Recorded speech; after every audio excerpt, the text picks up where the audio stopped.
Hello friends and welcome back to my channel. I'm sorry for the little bit of noise that's going on in the background. I can't help it. People come and go all day and I don't want to sit here and wait until people are done doing what they're doing. I'm just going to get on with my own things. That feels like a very, very Virgo thing to say, but here we are. So I'm sure they'll be done soon. So just ignore those background noises as best as you can. So yeah, reading for Virgo today. I've done a story time spread for you. I was kind of guided to do that. I felt like there was a story that wanted to come through for you. And I've got some intuitive messages as well. You have this feeling of simplifying. Now it came through in a lot of different ways. I kind of channeled Johnny Appleseed the other day, and then ever since that, this kind of hermit is looking like that to me. It's like this guy that goes around and he's picking up the waste and he's doing something with it. So this kind of recycling or it's almost coming through, and it's been on and off in a few different readings, but it's coming through this idea of seeing waste. So I don't mean like poo, but maybe more like I was going for a walk yesterday and there was so many seeds on the ground. There was acorns, there was conkers, there was seeds that I couldn't even identify. And not only that, kind of as I started to think, does this apply to Virgo's reading, I kind of crossed the road and walked in front of this house where they had this big apple tree and all the apples had kind of like fallen over the wall, like, you know, and the branches overhang the wall, and there was just this whole, like, probably the size of the table, this pile of apples just on the side of the road rotting. And I thought to myself, like, it is wasteful, but there was a message in it where, you know, like I say, the ground was littered with seeds and conkers, and these are potential trees. So if you think an acorn could be an oak tree, this could be what do conkers make? Conker tree. What are they called?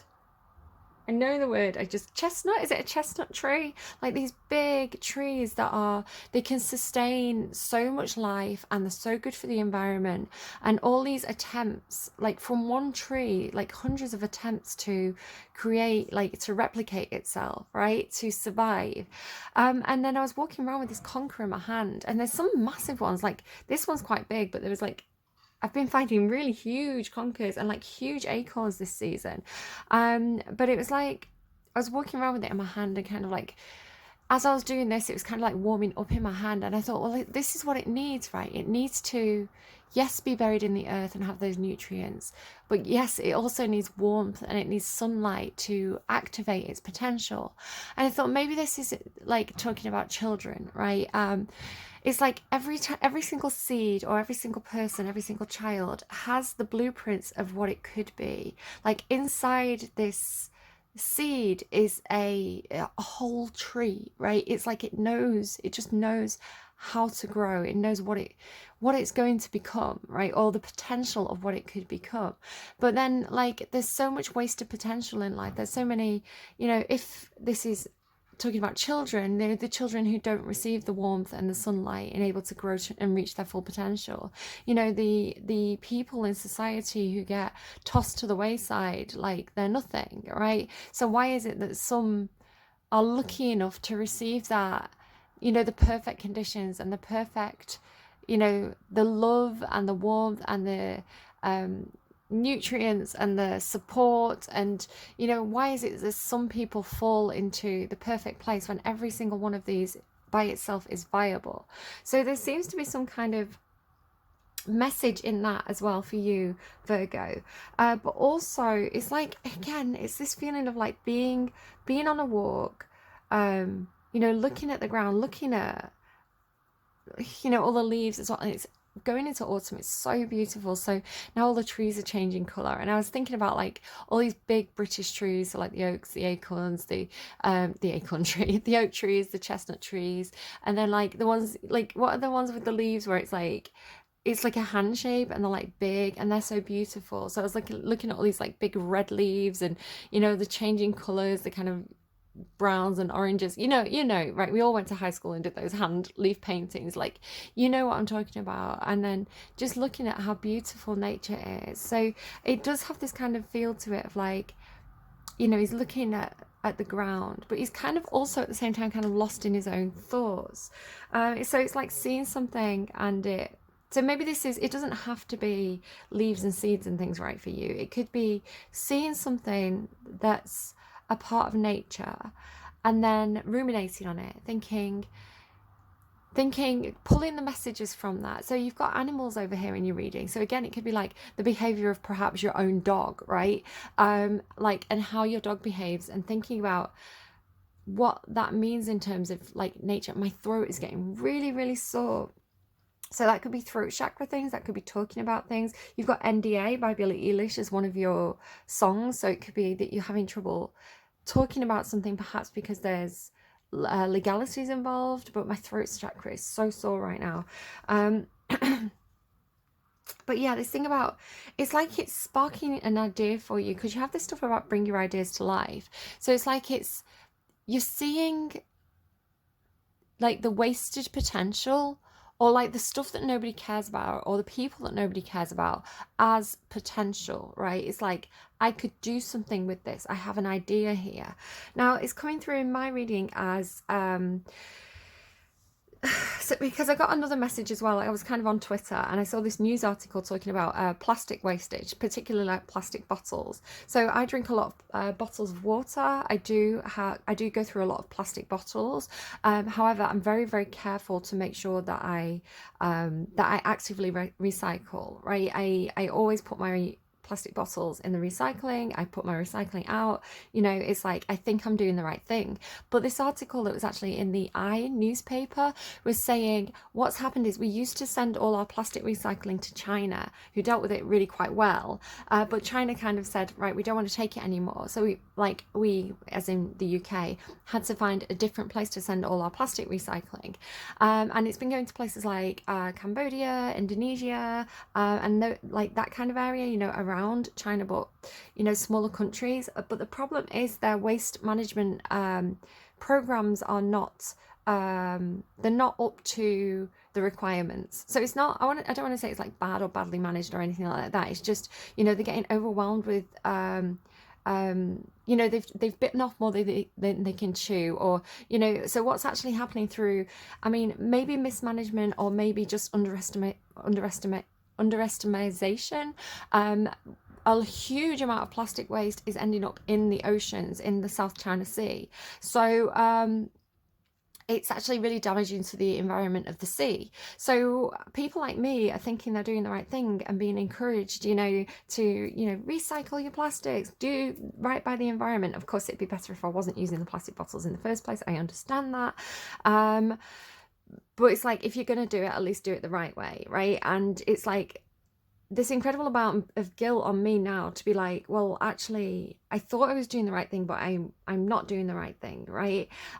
So what they're actually discovering now, or the thought, the popular, you know, like the new thought process that's going on with the scientific community and the people who are involved in kind of like the environment and waste management and things like this. They're saying actually landfills in the UK are actually really, really good. You know, they do it properly, and if it's done correctly, there's like very little harm to the environment. So what they do is like they can, I mean, this is all from the newspaper, right? I'm not an expert on this, but it's like they can dig out the landfill, they fill it, and then they can actually put land back on top and use it for farming or use it for recreation, and then like reuse that land. So and then what they're also finding is, it's funny, you've got this electric eel, which is like a little worm, but there's like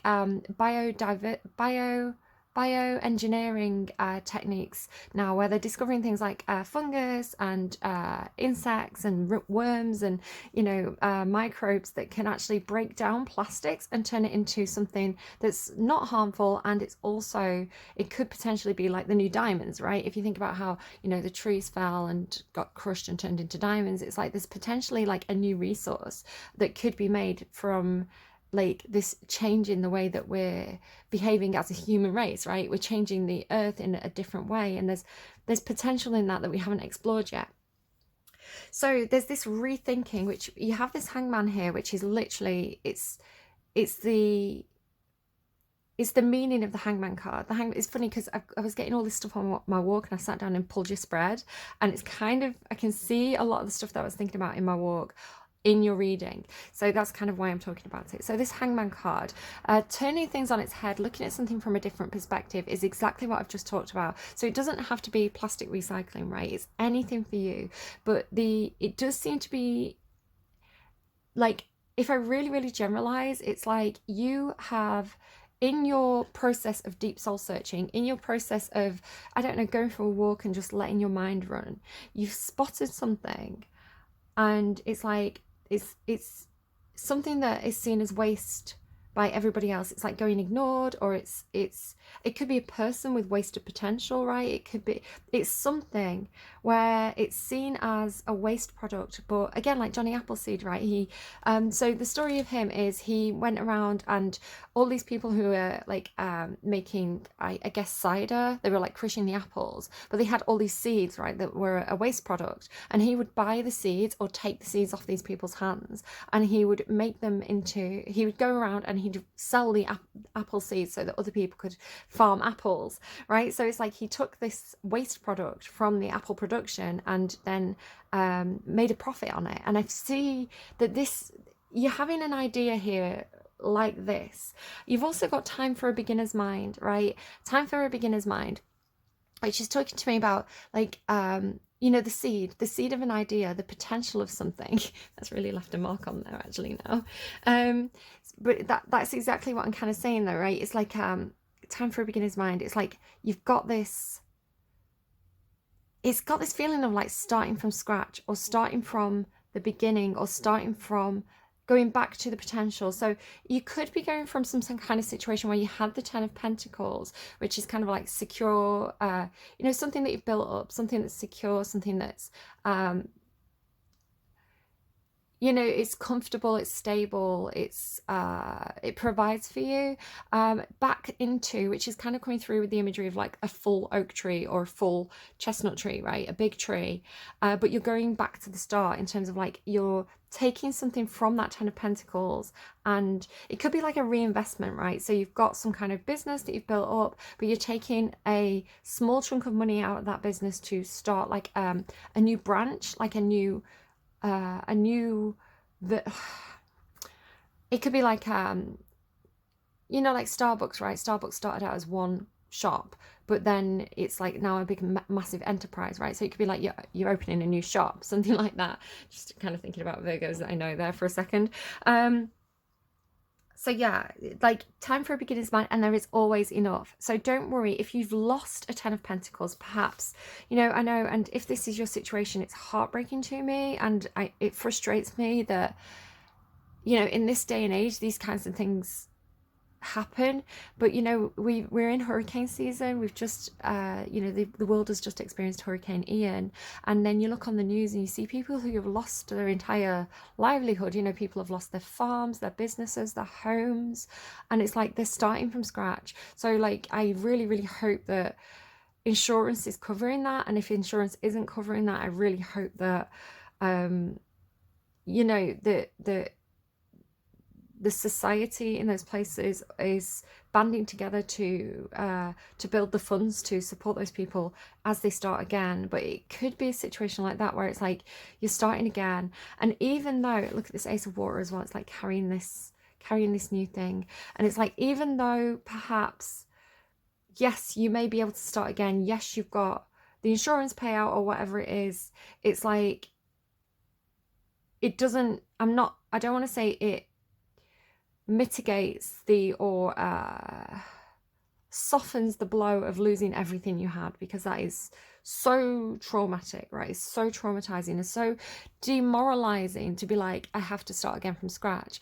But you can flip it on its head like the Hangman, right? And be like, but it is a fresh start. I can rebuild better, right? I can do it again. For example, I live in Manchester, and Manchester city centre had I'm trying to say it in a way where it's not going to get my videos hidden. There was a bad thing that happened in Manchester city centre kind of a long time ago, and it caused a lot of destruction to the buildings there, and they rebuilt, right? And they rebuilt better, and they modernized, and they made it cleaner and more open, and so a new start is not necessarily a bad thing. You just have to look at it as glass half full rather than glass half empty, which I know is easier said than done if you've experienced something like that. I'm just reading the cards. I understand, right? I'm just offering a different perspective, and if you're not there, that's absolutely fine. But you have this card, there's always enough, Koi Spirit, and the Koi Spirit is nature does provide, right? And so people are starving, people are hungry, and yet there's apples rotting on the side of the road. There's nature's giving us millions and millions of seeds right now, which can be turned into plants. So I've got this little baby one on the go here. So these are like my little avocados that I've been kind of growing. And I do grow them. Sorry, it's a little bit scruffy. Let me just tidy up before I show you. Got hair in there as well, it's a little bit dry as well. But so this thing about plastic bottles and seeds, right, it's really coming through with what I've been doing. So I'm sorry, it is a bit scruffy, but I cut off the bottom of some plastic bottles, and I get avocado seeds from work, or I'm getting kind of seeds as I'm walking around, and just sticking them in some mud and planting them. And then bottles themselves can actually be, so the way I'm seeing it, I don't know if you can see this little doodle that I've got here. It's like smaller plastic bottles. So what I was being shown was plastic bottles that are this size with mud in and seeds in, and it's like a little greenhouse, right? So yeah, you probably need to put air holes in there, but you've got a greenhouse for that new seed. So again, talking about children, I don't know if this is, perhaps you're a teacher and you're teaching children about wastage and the potential of things that are perhaps overlooked or thrown away. It all seems to be like a message that keeps on coming through. So Duck Women's Sweets. Okay, so my other note is, when I was going for a walk, there's a place that I like to go to where they have ducks and they have geese, and you can buy duck food and goose food and go and feed the ducks and geese. So I was kind of off on my walk, and it was a really horrible rainy day, and there wasn't very many people out. It was really, the weather was making it off-putting for like the dog walkers and things like this. And but I desperately needed to go for a walk, right? I needed to exercise. I needed to, have that time to kind of like get lost in my own thoughts. So I went out anyway, all wrapped up. And I thought I'll go and see if the shops are open that I normally go to. And they were very quiet, right? And like partially locked down, but I went and I got a coffee, and I went into the shop and got some duck food. And I said to the woman, I figured they'd be hungry today. I figured not many people are coming feeding them. And she said, you're actually the first person to come in and buy duck food. So I was like, right, I'll get an extra packet then. And I don't know if it's because I was doing something where I was going out of my way to be kind, right, to nature for no reason. There was not, other than feeling good about myself, there wasn't really any benefit to me to do this. I just wanted to be kind to the ducks and geese, right? I thought they're probably hungry. I'll go and get them, a snack. So, I had this confirmation, I had this moment of the universe acknowledging me, because, and again, I know I'm talking about myself a lot, but it's like the messages that come through for you come through me in my daily life, if that makes sense. So if I explain to you what I'm experiencing, it could have some relevance to you, or there could be messages in here that you can kind of take advantage of, right? This is why I'm explaining it to you like this, because again, your whole spread seems to be reinforcing the messages that I was getting as I went about my daily life yesterday. So I get little visions, the little heads up of the future. So they can come in normally when I'm resting, normally when my mind is a little bit blank. But one of the things that I saw was a box of sweets, and they were very specific sweets. And I think I talked about them maybe in like Cancer or Leo's reading, but I had this vision of these like jelly sweets that I used to get from the sweetie shop when I was a kid. Like you'd go in with your 50p or your pound, and you'd go in or 10p. Like you used to have like 10p or 20p, and you used to go in like buy penny sweets and things. And these were kind of one of the more expensive sweets. They were like 5p or 10p, and so they were like one of the big purchases. Like you'd have to kind of like get one of these and then lots of like little white mice or whatever it is that you were buying. But they popped into my head. I have this visual of them, like a whole box of them. And I thought, what a funny thing to see. I've not seen those for years. I don't even know if they make them anymore. And I had this idea in my head to go and find them from the corner shop that I used to go to when I was little, like the little sweet shop. But the sweet shop had closed down. So I thought, oh, I guess they're not really a thing anymore. And so when I was in this shop buying the duck food, I glanced to the side and there was a whole box full of them, and it's these like creepy jelly sweets. So I bought some because I was talking about it in a reading, and I kind of wanted to show you in case it applies to anyone.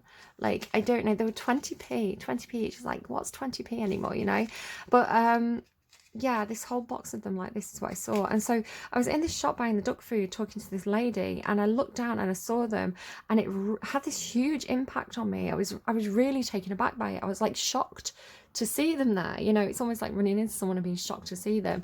And it like really taking me, I had this moment where it's almost like reality fell apart, because I was getting this confirmation of this thing that I'd seen. It kind of really, really shocked me. And so like I bought them to show you, and I'm going to give one each to my children.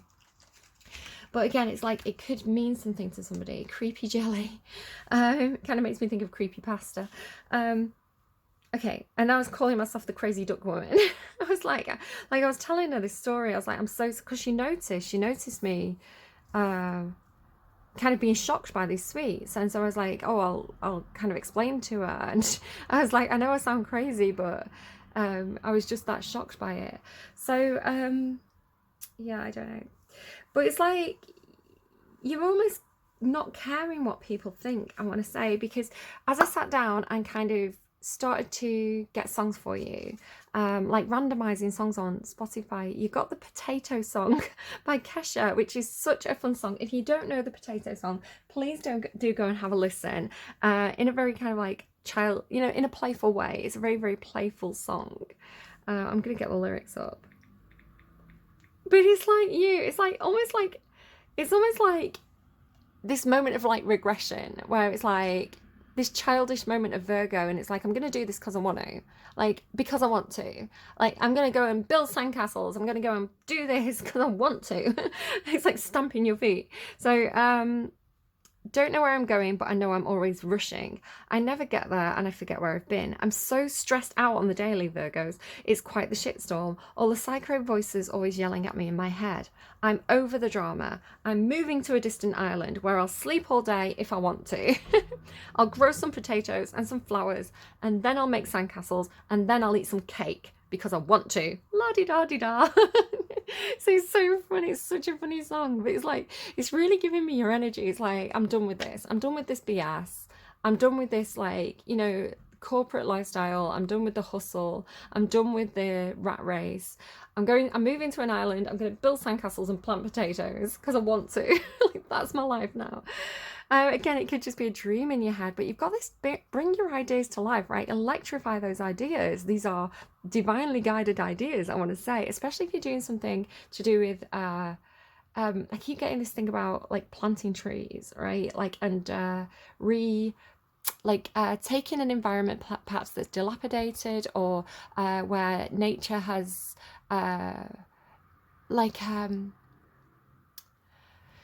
I don't know, like, a desert or something, where it's like you're replanting the desert, you're re-energizing this environment in some sort of way. Yeah, living in this world's like watching one big infomercial. There's useless information clogging up my little brain.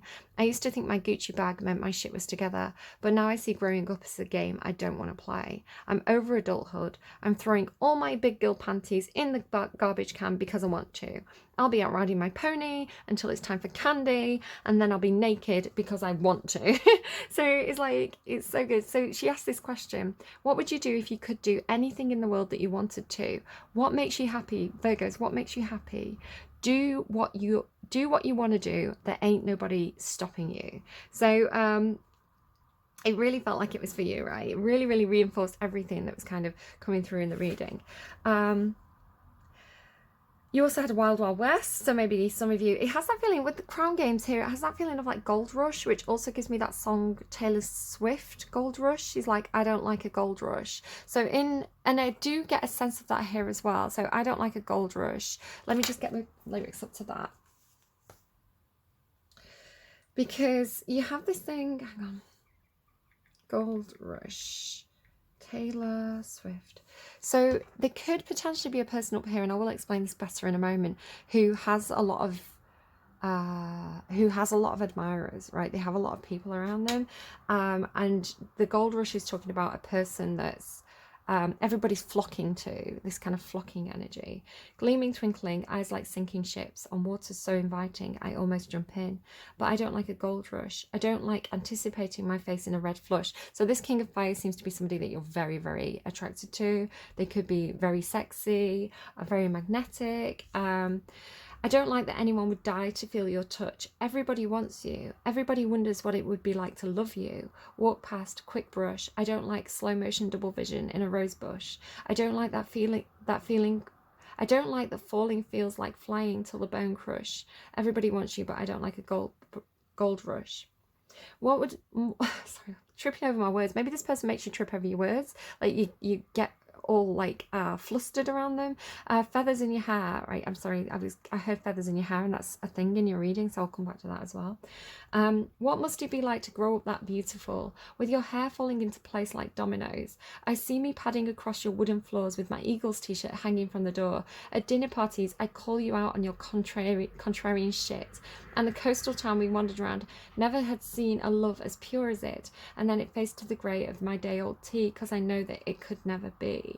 So she has this whole vision in her head of like, you know, a life with this person who she's really attracted to, but she knows that it can never be, right? She knows that it never really happened. It's all in her head. So that's what that's giving me, this kind of like, you know, everybody flocking to be with this person, but resisting that, right? Also being like, also feeling the effect of, you know, the power that this person has, right? Use of power. It's like, all, you know, maybe it's you as well, maybe you have this quality, but it's like everybody like flocking to this person, like flies around honey, right? And thinking, I don't want to be just another fly around this person's honey pot, you know. I want to resist this, but it's like, but still feeling the effect of it. You had Born to Make You Happy by Britney Spears, which is a song that when it came out, it really bothered me. Really, really bothered me. I was born to make you happy, because it's so passive and it's so pathetic.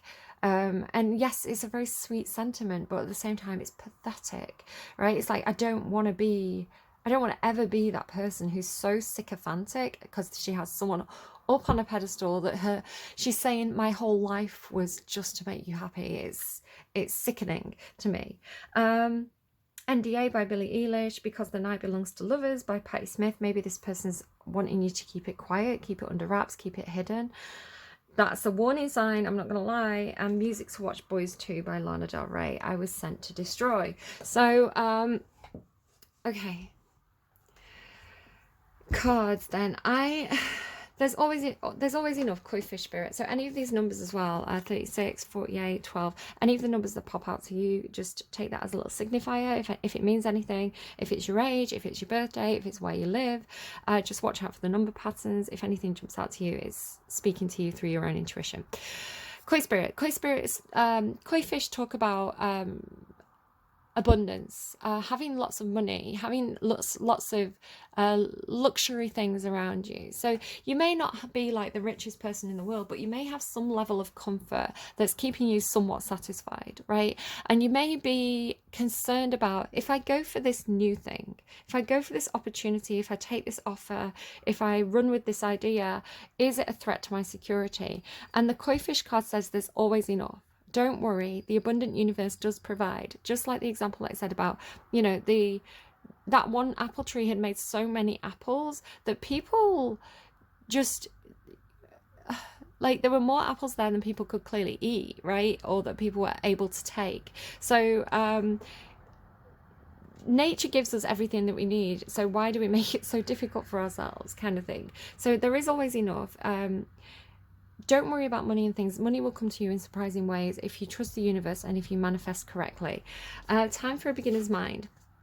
Starting from scratch, right? So you have this thing about being a little bit prickly, a little bit defensive, right? Maybe defensive about your ideas, maybe a little bit protective, a bit prickly, maybe a bit prickly about criticism. It's like you've got this idea, you're very passionate about it, you want to run with it, you don't want anyone to kind of like put any doubts in your mind, any fears in your mind, right? It's like you really want to kind of like push ahead with this. Now there's something coming through about these feathers. So you can see here there's kind of like this webbing and these feathers. It's almost like pushing through something, like going in a different direction. Fish also, especially salmon, talk to me about going in a different direction, right? Fighting the tide, going against the grain. So again, I feel like you're seeing an opportunity that other people have overlooked. You're seeing something from a different perspective than everybody else is seeing it. You're not meeting people eye to eye here. And yeah, it's like you're forging this path. So it's giving me that energy of like, I don't know, going through like the hedgerows, right? Or going through brambles or something and coming out on the other side with like, you know, all like burrs and leaves and twigs stuck in your hair. My granny used to say to me when I hadn't brushed my hair, you look like you've been dragged through a hedge backwards. I don't know why that popped into my head, but it could be something for somebody. But it's like you've got this stuff on you. The same thing as well of like going into an abandoned property or an abandoned building, you know, when nobody's been in there for a long time, it might be full of cobwebs, and as you push through the different rooms you come out with all like cobwebs and bits of plaster and things stuck in your hair. It has that energy of going somewhere where no one's gone before, right? Because this is your idea, and I want to say it's divinely guided as well. So again, this is like a new perspective, turning something on its head. I had something in one of my readings. It came from a story that somebody told me about somebody who got really, really drunk, and they decided that they wanted some firewood, even though like they'd been offered to take some firewood away for free. Like, you know, it's like, come and pick up some firewood. But in their drunken state, they kind of like didn't think about this, and they were like, I need firewood. And they saw some firewood on the other side of a fence, so they climbed over this fence drunk and got all tangled up in like barbed wire and awful things, and they got all scratched up. But it kind of gives me that kind of feeling of like you climbed into something and kind of tripped up and got caught up by the leg. But I don't know why it's coming through that way, but it is. So but it's like it's giving you a new perspective, right? It's giving you something to think about. And so again, you've got these feathers all tangled up in your hair. Again, maybe somebody wears feathers in the hair, feathers in the hat, or something like this. But there seems to be a reoccurring motif with that, so I really wanted to mention it.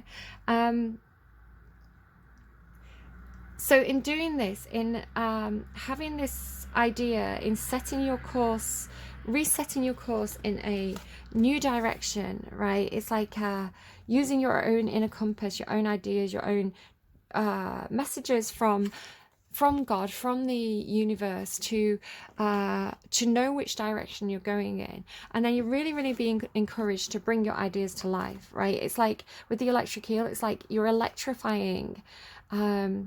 It's almost like excitement is electrifying your inner compass. It's giving you life. It's giving, your ideas are giving you life. They're giving you energy because it's something that you're excited about and you're passionate about, like the King of Fire, right?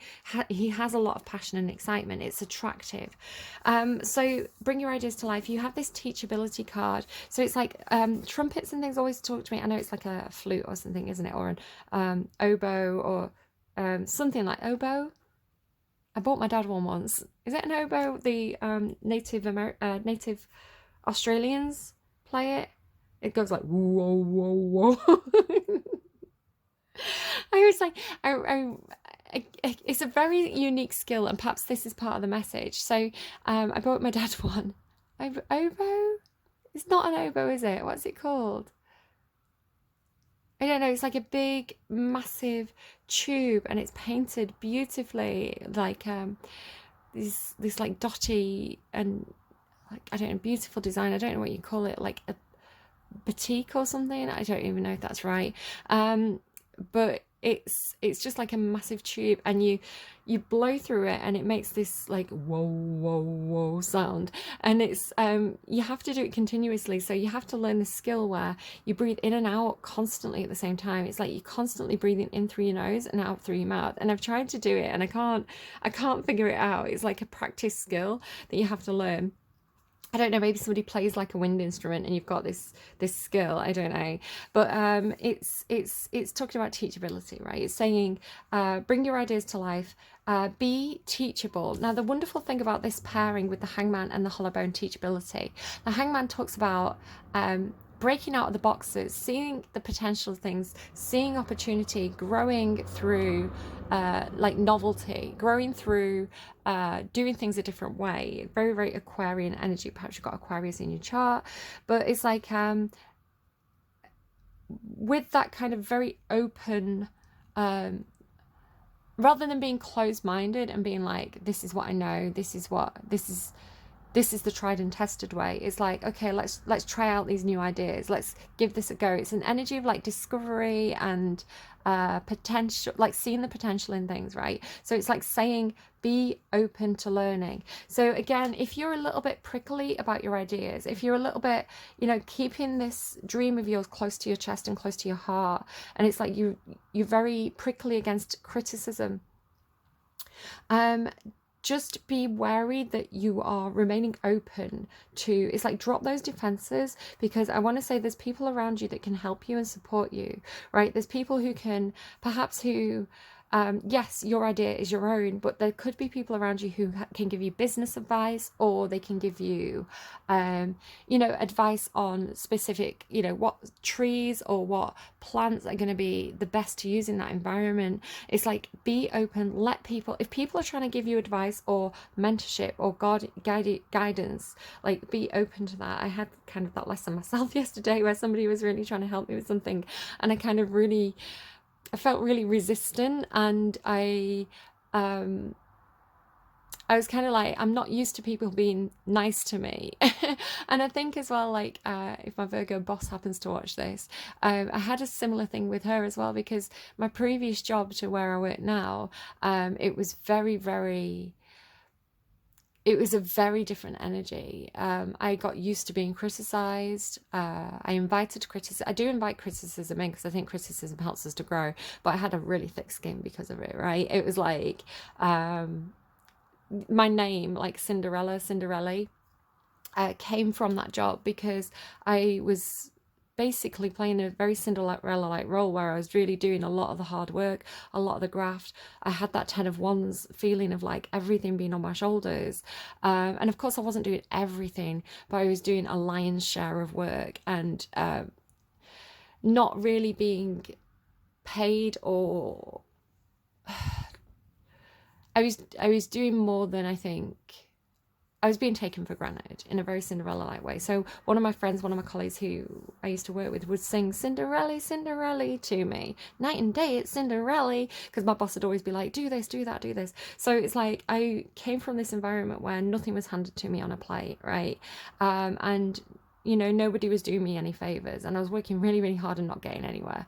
And so to work for a boss who's absolutely lovely, like bends a Virgo boss, right, bends over backwards to help people, and so nice and so understanding, it's hard for me to allow that, because I'm so used to fighting for myself. So it's like you could have a similar thing, Virgo, where it's like you've had to really work hard for everything, and then when people are trying to be nice to you, when people are trying to lend you a helping hand, it's almost like a resistance or a fear of it, or a maybe pride as well, where it's like, I can't let you help me because I have to do it myself. Like, you don't have to do it yourself. That it's a good thing if people are trying to support you out of the kindness of the heart, because people probably, again, I'm just thinking about a conversation I had with a friend yesterday, people are trying to help you out of the kindness of their heart, right? They're paying it forwards just like people paid it forwards to them.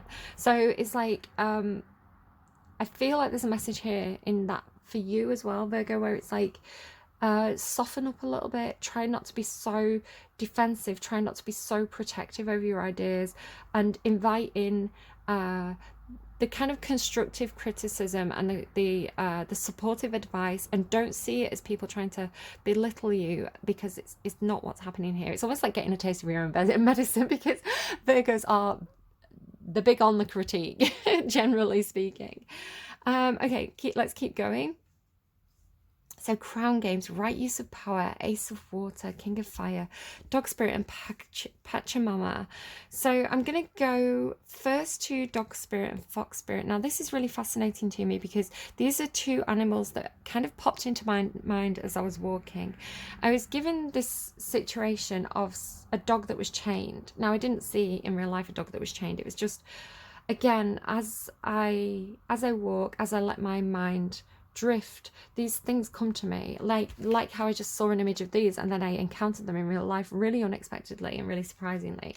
But I had this thing about a chained dog, and it was like the dog really wanted to get out of this chain. So I feel like you could feel very chained to something. Perhaps it is something that you're loyal to. Be loyal to what you love, right? But it's like feeling trapped and feeling trained, and maybe to an extent feeling misused. You know, dogs will often be very loyal to bad masters, like how I was very loyal to a company that was mistreating me for 10 years. So like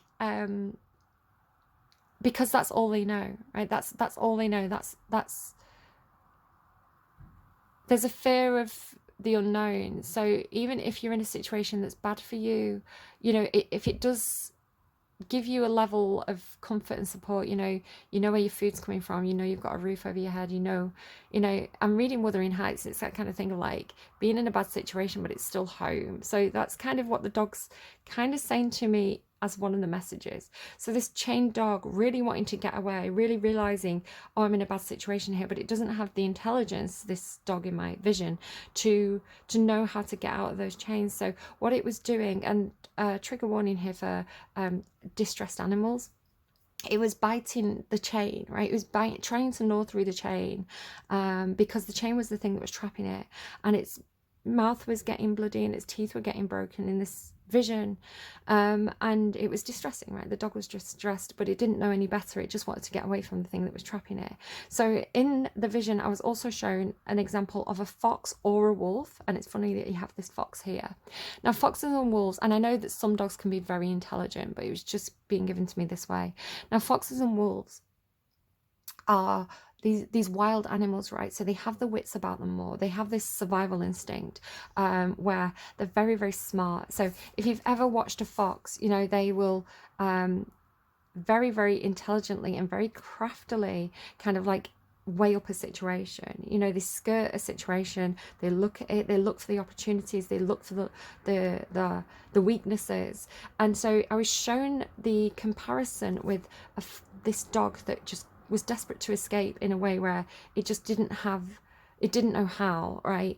And a fox or a wolf that was chained, and the fox or the wolf didn't fight it. They sat there and they thought, they used their brain, right? They weren't trying to use their brute strength, they were using their brain, and they were looking like methodically for the weakness, right? They were looking for the weak link. They were looking for the weak point where the chain met the wall. They were thinking, okay, but my master comes and takes me, they take me, you know, they take me for a walk, they take me off the chain, that's my chance. And it was like this really crafty weighing up of, I'm not going to waste my energy biting at a chain that is never going to break. I am going to look for the golden opportunity to make a break for it, or I'm going to look for the weak point, right? The vulnerability. So there was a message in that to not be like the dog, right? That is desperate and stupid, but to be patient and to be crafty like the fox. And this is talking about, I'm not saying this is two different people either. I'm seeing this as two different sides of yourself.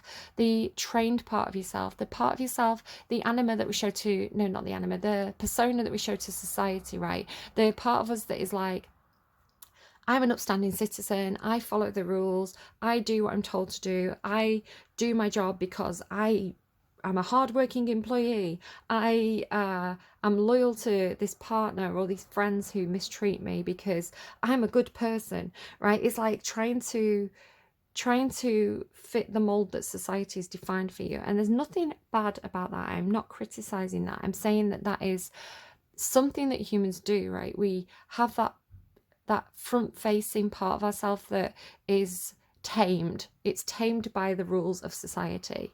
But we also have the anima or the animus, which is the crafty fox inside us all.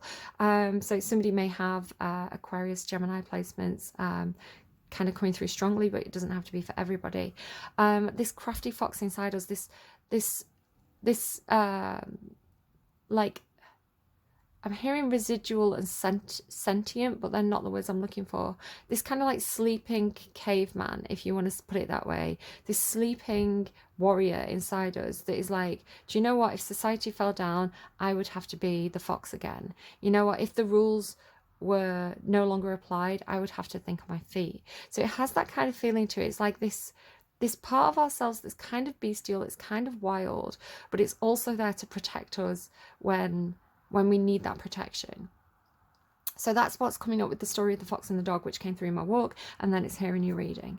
So think on your feet. So you are being teachable, but if you're going into something new, that kind of wilder part of yourself could really be utilized by you at the moment, because it's like you don't really know what you're getting into. There could be, you know, doors opening, you know, rooms that you're walking into, new groups of people, new situations where, you know, you don't know the rules yet of the game, right? So it's like having your wits about you, being able to scan a room and read the mood of the room very quickly, being able to pick up, you know, if this is like going into a new workplace, being able to pick up the skills very, very quickly. It's like think fast. That survival, the animal within that's, you know, it knows survival and it knows game plans and it knows patience. Let that come to the fore. But be careful. Right use of power. Okay.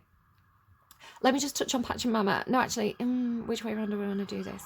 Yeah, I'll go to Pachamama, yeah, because it kind of goes, you've got this kind of circular thing going on here.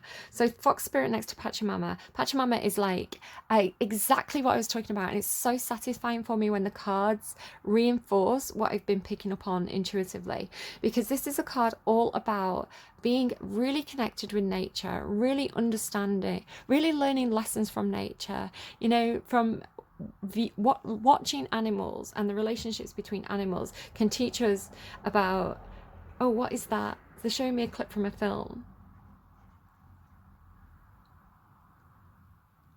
I wonder if it's Jerry Maguire. I don't know if it's Jerry. I'm touching my nose. I don't know if somebody touches their nose when they think. It's a movie. It's a clip from a movie. I don't know what movie, but it's an office environment. And it's like this person looks at their colleagues and they look again and they just see like monkeys in suits. It's like monkeys in shirts and ties, and they're going like, they're making them, I don't want to make the monkey noises, but it's like they're, you know, it's like looking at the colleagues and realizing that they're a bunch of chimps, you know. It's like they're like a bunch of kids, or maybe like recognizing like the wild part of, what are they trying to give me? So it's like with right use of power and crown games, and there's references to games in like that Lana Del Rey song. She says something like, hang on, let me just pull it up, because this is the song that I actually randomized for this reading. So when I sit down, I get lots of songs that give me the intuitive messages, and then I sit down and I ask for a specific song. And you've got music to watch the boys to. And she says, it's all a game to me anyway. It's all a game to me. Like, I don't know, love is a game, something like that. It's all a game to me. So maybe seeing how animals act with each other, you know, how like you have like a dominant animal or a passive animal, or like seeing the way different animals react in different situations. It's like applying these characteristics to people in the workplace. So it's like, you know, that's the, you know, that person's the alpha, that person's, you know, that person works really hard, they're like a bee, you know, they're one of the bees, you know, the bee workers, like they come in and kind of like do the job as part of, like, you could say like for example, like cleaning, people who clean at a hospital, like they could be the bees, right? You know, I don't mean to be rude here, but I think sometimes workplaces treat people who are like cleaners as replaceable. I know that my old job, we had this constant rotation of cleaners because we had like contract cleaners coming in, and you know, they'd just send a body, right? They'd just send whoever was available, and a lot of the time they had no skill. They didn't know how to operate the they didn't know how to clean because they weren't there long enough to learn how to clean our shop the way it needed to be cleaned. So they were no skill, and yeah, just really just send a body, send whoever's available. Like like pawns, right? They were. I don't agree with that kind of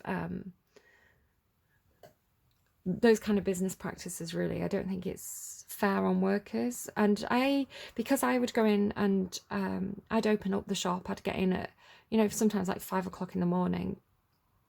So I'd be the one to let the cleaners in, and we'd talk. And I remember helping. There was a guy from just thinking where he's from. He was Spanish speaking. I think he was from Portugal, and he was applying for his driving license, but his English was very, very patchy. And yeah, I remember he had a lot of trouble with the question about you know, can you see, do you need to wear glasses, can you see a driving license from this distance? So I remember having to explain to him what that meant, and he was like, yeah, I can do that. I was like, can you though? But you know, Pedro, he was called Pedro, and he was there for quite a while. But again, my boss fell out with him because she falls out with everybody and treated everybody really badly, and Pedro left. So which was difficult for me, because then I had, like, you know, a new cleaner who, like, and it was always a group as well. I think we meant to have like 3 cleaners. So Pedro, because he'd been there for a while, he kind of like knew what he was doing. He was kind of, you know, he'd take over explaining to the other cleaners what they had to do. But then, like, because he left, I was then back into the position of, like, not only doing my job, but having to explain to these constant rolling workforce of cleaners that, you know, this is where this is how you do this, let me show you how to clean this. And, you know, I was doing my own job and everybody else's job at the same time, so it was the whole thing.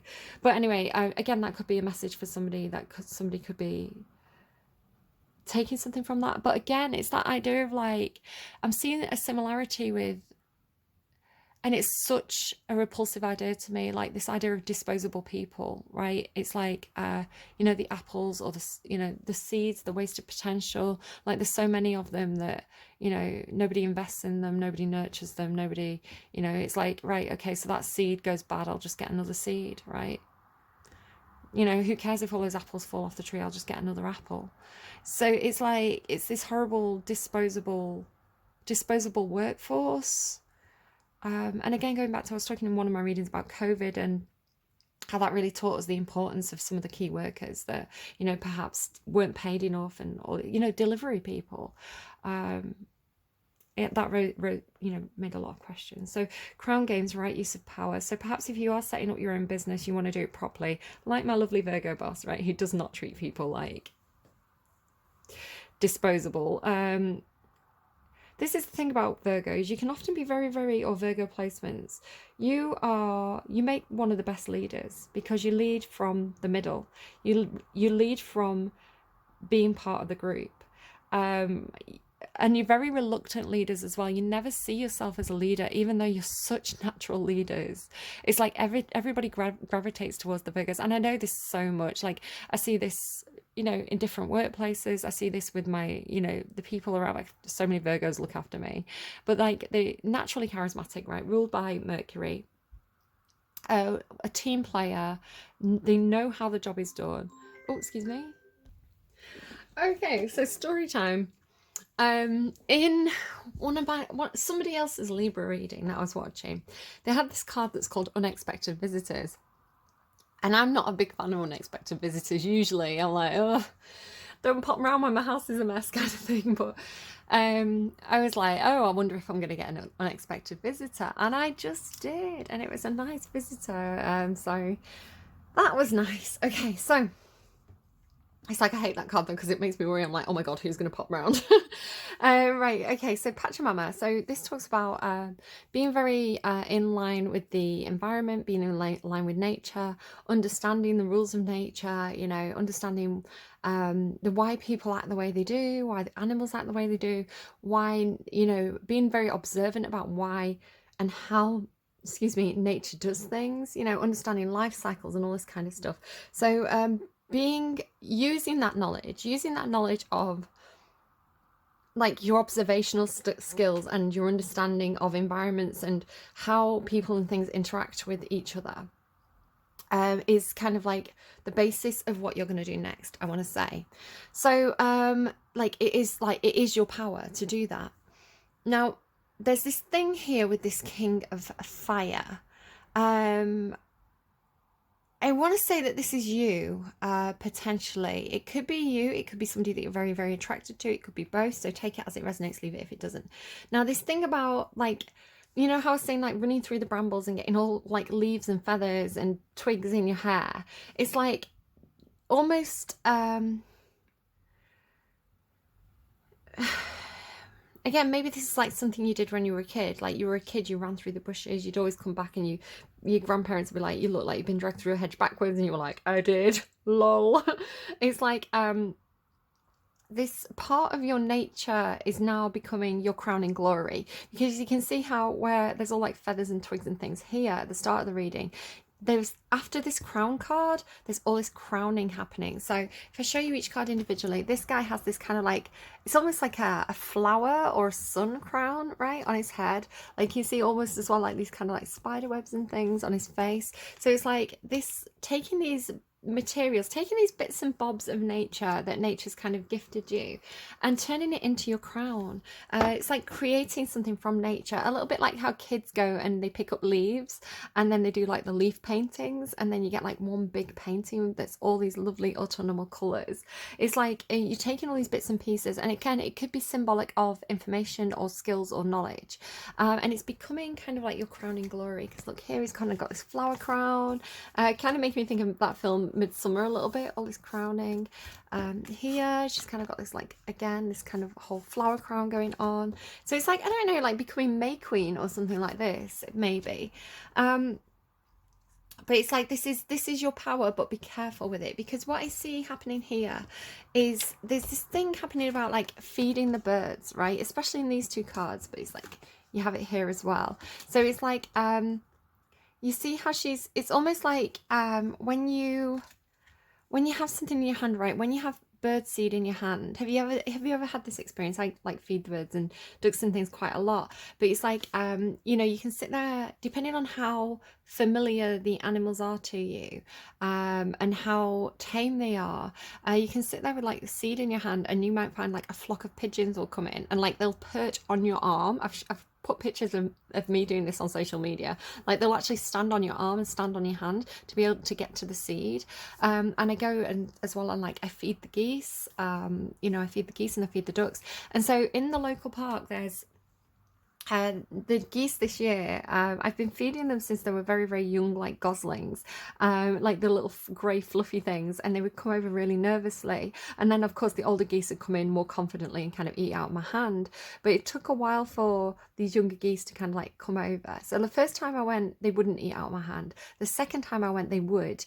And then, like, by the time on the last visit, I was feeding them out of my hands, and I could like quite comfortably stroke them. These geese got so familiar with me that I could stroke them, right? And then when I went to feed the geese again, like this whole story about like seeing the jellies and things like that, and I went down with my duck food, and the geese had all gone. You know, it's colder now, and they'd flown south, and so I felt this sense of happiness that they'd done what was natural to them, but they had left, right? So I was like, I wonder where my geese are now. My geese.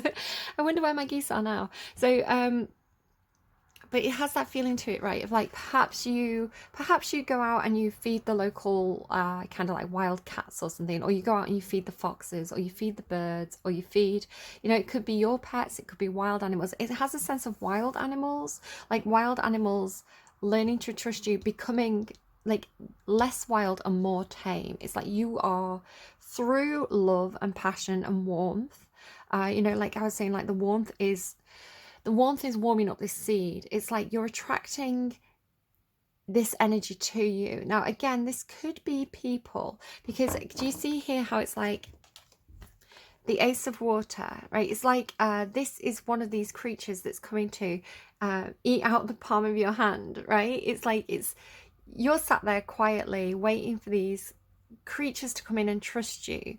But the thing is, it's not. And I think the thing that's bothering me slightly is, again, if this is a person that you're very attracted to, that you love with your whole heart, with this Ace of Water, you know, your heart is in their hands. It's not just you, right, that's coming to eat out the palm of this person's hand. You know, it's like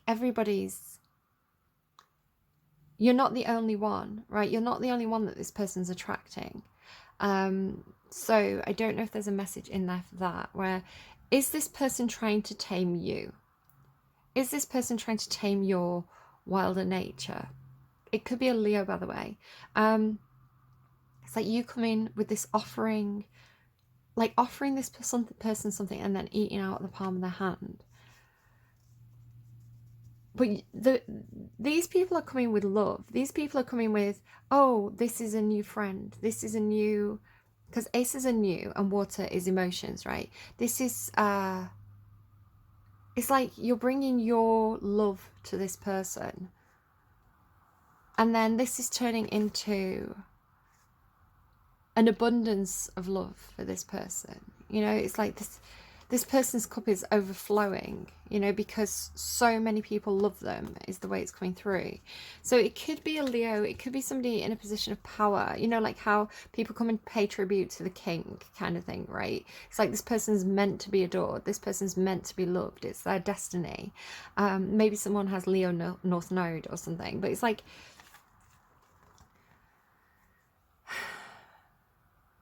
I want to say there's no bad intention here, there's no ill will. The will of this person is good, right? And again, if this is you, it's like this compassionate nature, which again I feel like was reinforced by the universe, because they gave me this sign and then reinforced the sign in a moment where I was going out of my way on a miserable rainy day to buy duck food to go and feed these ducks, who I, you know, technically I have no obligation to do this. It was just something that I wanted to do because I thought, oh, probably nobody's feeding the ducks today. So it's like, through my kindness, right? Through my kindness,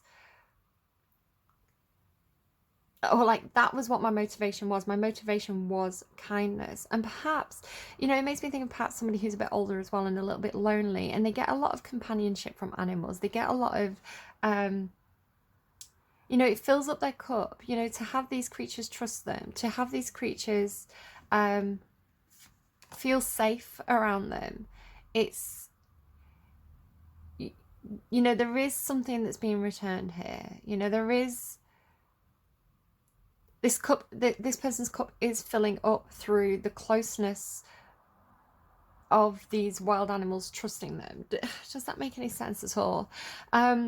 Because they are very aligned with nature, because they do understand how the natural world works, right? So it is coming through with, like, this is their passion. This is their passion. This is their kindness. This is what makes them light up inside through very kindly. I mean, look at this guy. He's like so kind and patient, right? And he's just holding his hand out, right? He's actually got his hands crossed, but I'm seeing it as this.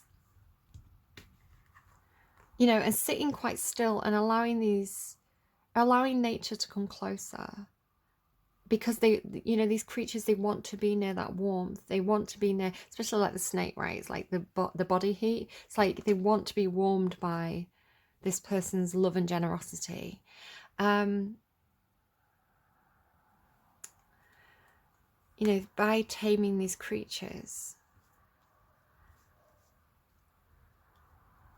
Because perhaps you do see them, and maybe this is you all over, Virgo, what I always say about you, you know, how Virgo attracts the waifs and strays, you know, every Virgo I know has at least a couple of people who are, having a tough time, or, the universe has been really unkind to them, or they're really struggling to become self-reliant and self-sufficient. And as one of the caretakers in the zodiac, Virgo, your warmth, your kindness, your open-heartedness, your generosity of time and patience and compassion, you do attract these people to you, the waste and strays, the bees, the people who are overlooked by society, the people who are taken for granted, the people who are seen as disposable.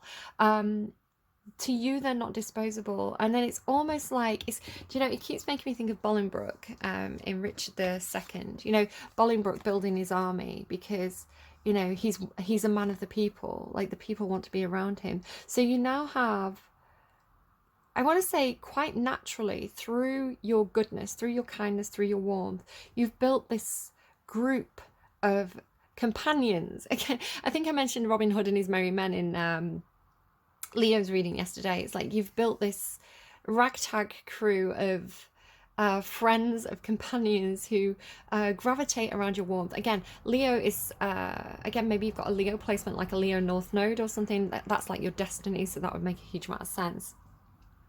But it's like, and again, that idea of like being unintentionally perhaps a natural leader. You see yourself absolutely as like one of the group, right? But you're the reason why the group is there. You're the reason why this community is held together. You are the sun in the center of this universe, right? Not to stroke your ego too much, because again, Virgo energy is very, very humble, and this is your strength. I remember talking in Capricorn's reading about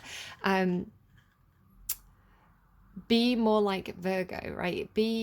Yes, you've got a lot to, because this is like a companion earth sign. I was like, yes, you've got a lot of skills. Yes, you know that you're the right person for this job. Yes, you know, like, you're going into this situation confidently, but do it with a sense of humility. Do it as a sense of being a part of the group, right? Not the person who's like tyrannical and I'm the best and I'm the right person for this job because I'm the only one that's skilled.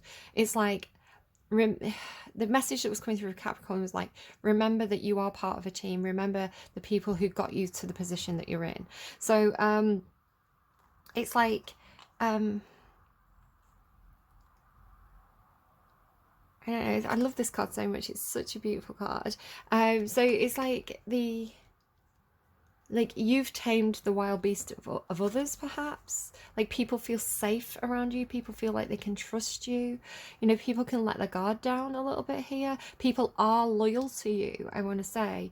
This is why I want to say Augustus Caesar. Like, I don't know why I'm throwing this in there, but I am. Again, it's my degree. So Augustus Caesar, the reason why, despite a huge amount of odds against him, despite there being people who are better qualified, he did become the emperor because he had this huge army that were loyal to him and to his adoptive father, Julius Caesar, because they had fought alongside them, right? They were an army that were looking after each other. So when he said, I will pay you, he always paid them, right? Because he knew that,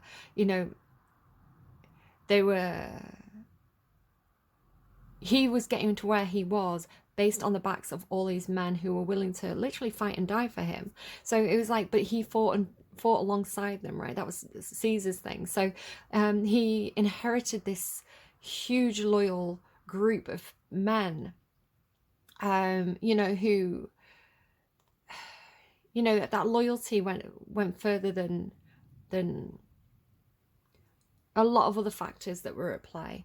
So you are surrounded by this love, I want to say, with water being emotion. You are absolutely engulfed in this. There's something about getting older as well, like aging. But these people still coming to you, these people still flocking to your side because they remember, right? There's gratitude there. They are loyal to you. They remember the kindness that you showed to them. So really, really lovely reading there.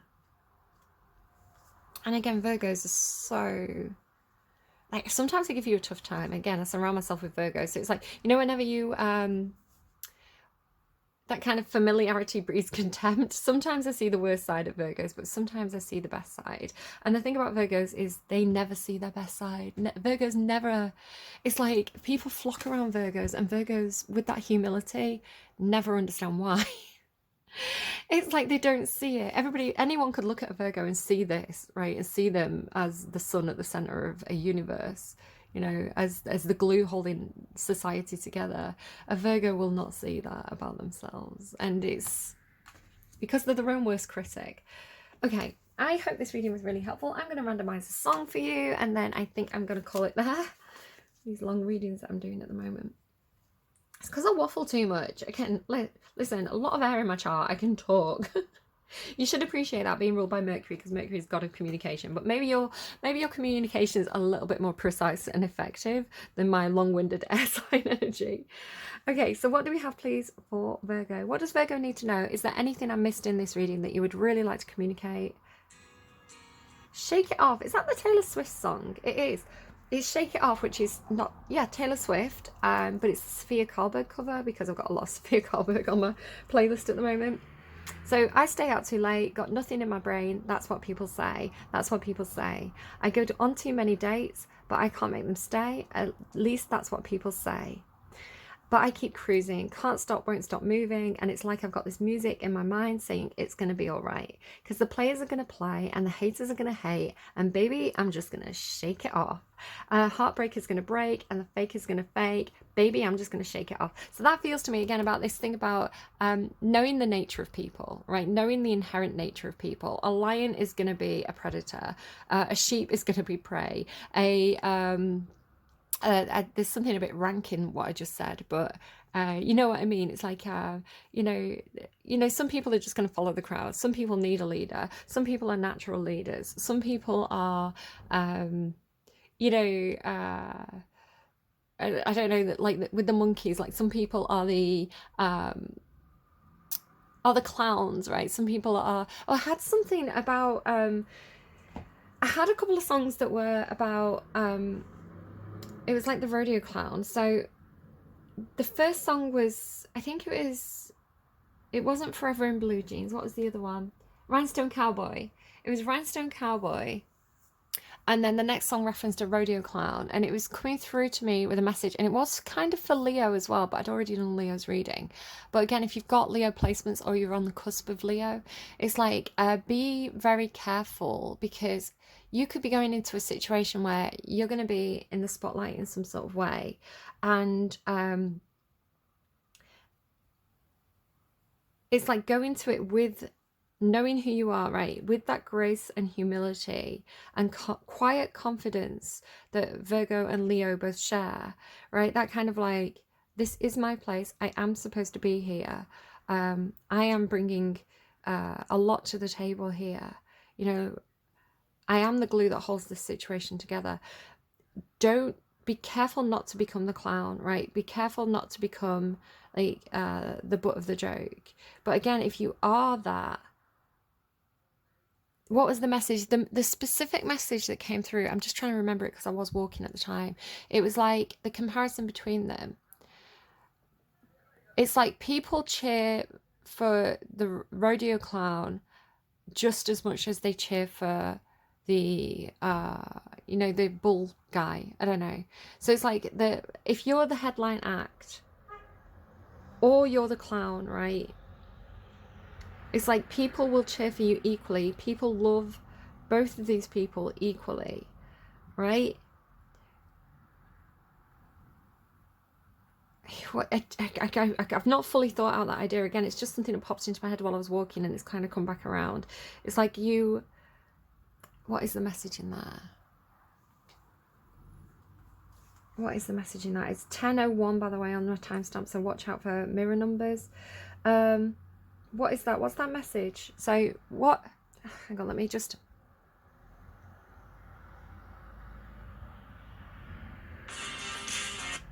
Safety dance, men without hats. We can dance if we want to, we can leave your friends behind, because if your friends don't dance, and if they don't dance, well, they're no friends of mine. So we can go where we want to, a place where they'll never find, and we can act like we come from out of this world and leave the real one far behind, and we can dance. We can go where you want to, the night is young and so am I, and we can dress real neat from our hats to our feet and surprise them with the victory cry. So we can act if we want to, if we don't, nobody will. And you can act real rude and totally removed, and I can act like an imbecile. It's got a feeling again of like behind closed doors or hidden, right? It's like when no one can see us, we can act like a fool. Yes, we put on this public face, but when it's just us alone in a dark room, we can be as silly as we like. I don't know. Do take it if it resonates. Please leave it if it doesn't. I hope it's helpful to you. Check out the description of what's below where you'll find your list of songs and a couple of extra songs as well that I'll probably pull as I'm uploading the reading. Interesting energy. You feel like you've got this. You feel like you've absolutely got this. And not only have you got this, but you're doing it in a way where you're being very, very understanding about the true nature of the people around you, in a way where I think you do have that unconditional love for people, you know, including their flaws, not even despite their flaws, including their flaws, right? You love people for who they truly are. And because you love people for who they truly are, they truly love you for it, right? They feel safe to be themselves around you. So that's a really, really very desirable quality, and it's a very rare quality. So hold on to that, Virgo, in your humility, right? I'm hearing let your humility be your crown. All right, I hope that was helpful. Do take care of yourselves. I will see you again soon. Bye, friends.